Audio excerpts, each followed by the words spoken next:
Welcome to a Healing Peace podcast. My name is Kimir Baker. I am an overcomer, writer, speaker, and God enthusiast.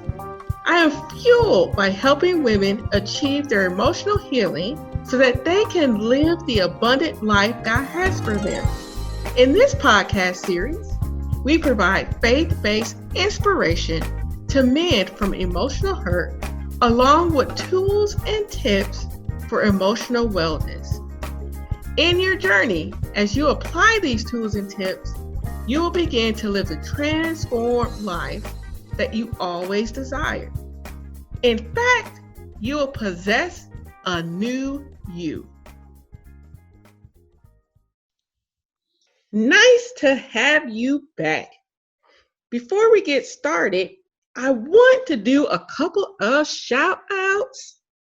First, I don't know if you guys listened, but our new intro music is by the one and only Sir Wick.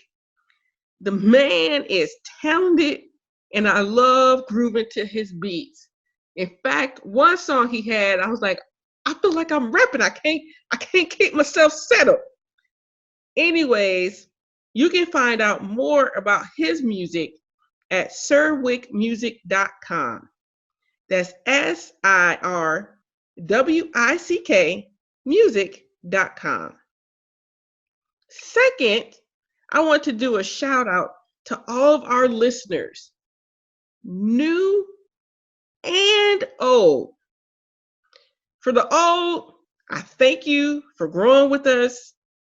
For the new, I'm excited that you decided to continue your healing journeys with us. At A Healing Peace, we want to inspire and encourage you during your life experiences. Yes, ladies, we desire to renew and strengthen you. Lastly, I am so happy for all the wonderful feedback because Kimir Baker, as I do this podcast, sometimes I do not know if it's helpful. I try not just to randomly talk, to have a purpose at least. But because I cannot see you, I'm not always certain that I'm leaving a good impact, that this is actually helping. So those ladies who tagged me and stated, keep up the good work, has been soothing to my soul. The compliments inspire me to keep bringing you guys great content. Now, for the new folks to the podcast, what you may not know is that I like to do tools and tips. And these tools and tips usually come from the previous episodes. And I do not want to disappoint. We're going to keep up our tools and tips. Why? Because it helps you to grow and mature in your walk. And this episode is our tools and tips of our previous 2 episodes where I was interviewed by Keisha Simone. Yes, you heard more of my personal story, and you heard the things that I put into practice to overcome the cray-cray that I experienced. So I would like to highlight those things. And I hope that in the highlight, it will inspire you to put some of these elements into practice in your own journey. Okay, let's get started. Tip number 1, self-care. I spoke briefly at the beginning of the interview about self-care. Self-care comes in many, many, many forms. Some of it may just be as simple as resting, taking care of your body, what you drink, what you eat, exercising. And as I say this, sometimes I forget to do this for myself. But as I'm inspiring to implement this continuously, I'm encourage you to do the same. But not only does self-care come in the form of our outward body experiences, but also in taking time for yourself to recover from life's ups and downs. Yes, your healing journey constitutes self-care. Number 2, in your healing journey, it's necessary to establish healthy habits in dealing with our emotions. Why? Well, we don't want them to destroy us.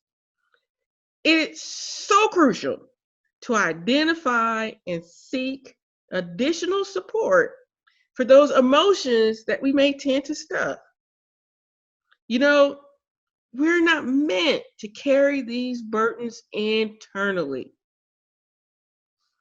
Another tip is finding your worth. This is so key as you heal from emotional wounds. When we do not fully grasp or understand our worth, we allow others to tell us. And you know what?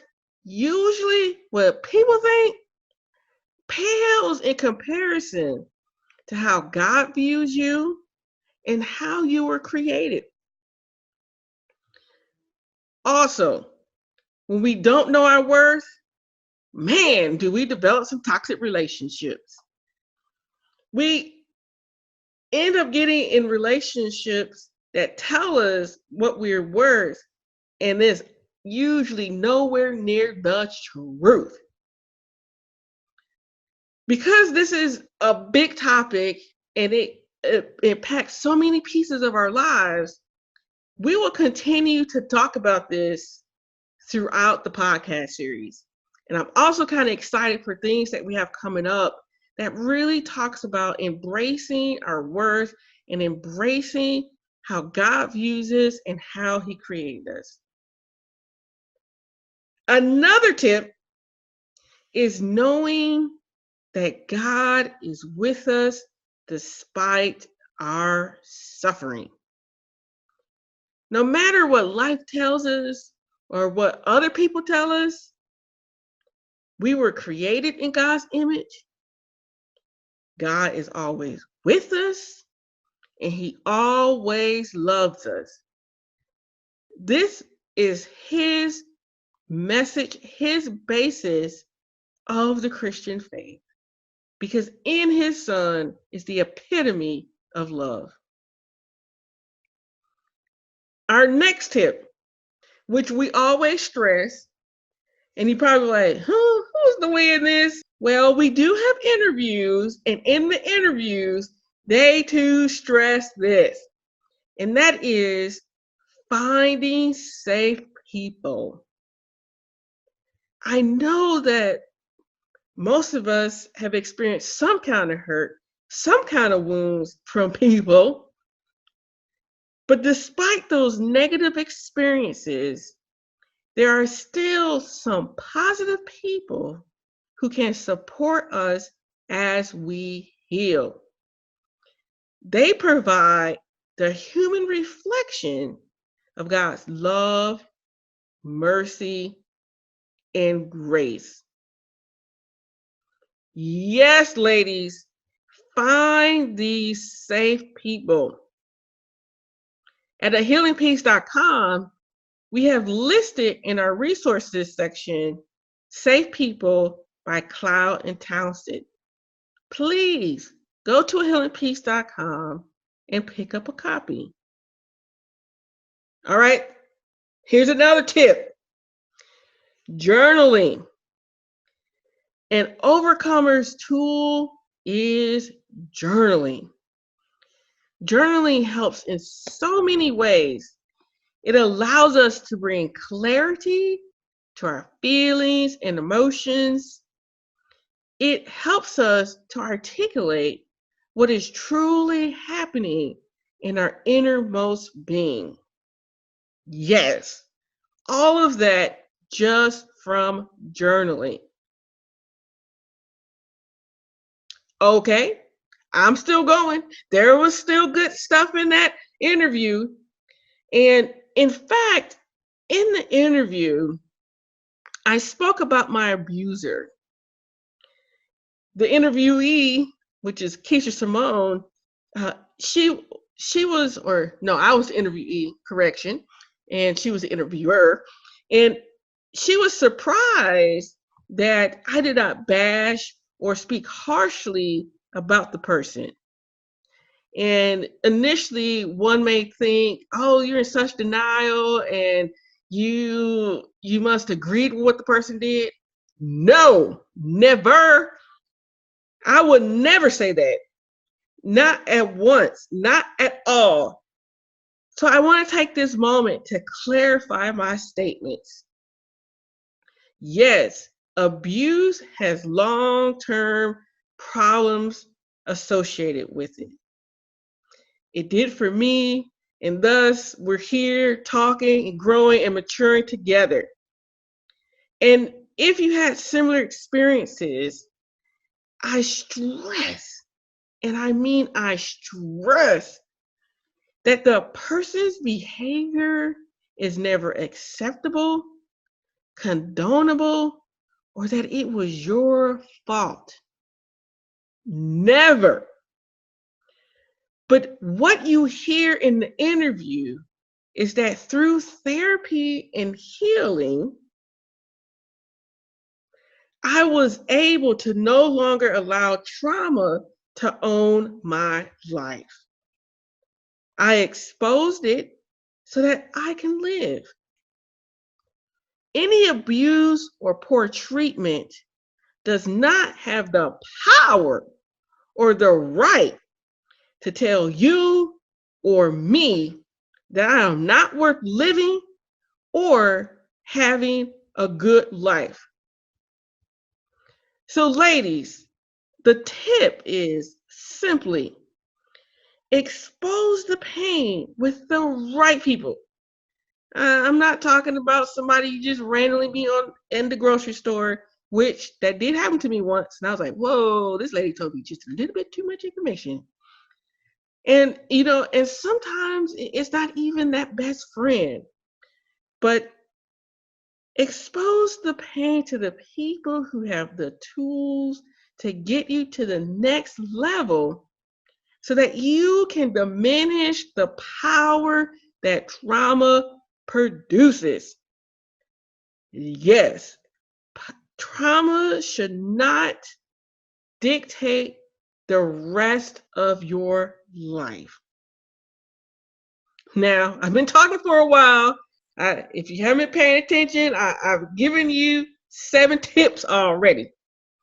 Now, we on tip number 8. Yes, number 8. And number 8 is allowing God to transform your suffering into healing. To do this, find ways to make God accessible and tangible in your life. For me, it was digging deeper into His Word and believing what He says about me. I needed to reiterate what God says and not the minister who's trying to make me feel guilty. But I needed to know from God and understand why He tells me to stay away from certain things. And in those things, they're to keep me from having more pain and suffering, even though it may produce temporary comfort. But long term, it produces a reliance on something that is temporary and usually causes more harm. Which that kind of leads me into tip number 9, which is overcoming the fears that keep you trapped in the comfort that is causing more destruction. Instead, find safe and healthy habits. Now, ladies, we done made it to tip number 10. It's the last tip, which is do the work. Overcoming requires investing, consistency, and continually working the previous tools and tips that I just described. As I state this, some days will be good and some days will just be bad. It just be like terrible. And sometimes you might have a bad week. You might actually have a bad month. And as I make that statement, what comes to my mind is, and I'm pretty sure, hopefully, most of you guys have heard that statement that Rome was not built overnight. Yes, taking back your life requires persistence and commitment to you. A commitment to a new you. I didn't stress the part, but yes, it's a commitment to a new you. Now, as I read the 10 tools and tips, you probably didn't realize that these past 2 episodes was loaded with them. These all came from the previous 2 episodes. And as I stated before, that throughout the series, we're going to revisit these awesome tools and tips. They are the fabric. They are the iron that keeps us on long-term transformation. Join us next week as we talk about more overcoming those fears and creating healthy habits. Why I want us to be victorious in the things that we're doing and participating in for our healing journeys, for our self-care, for our inspiration, for our transformation. See you next time.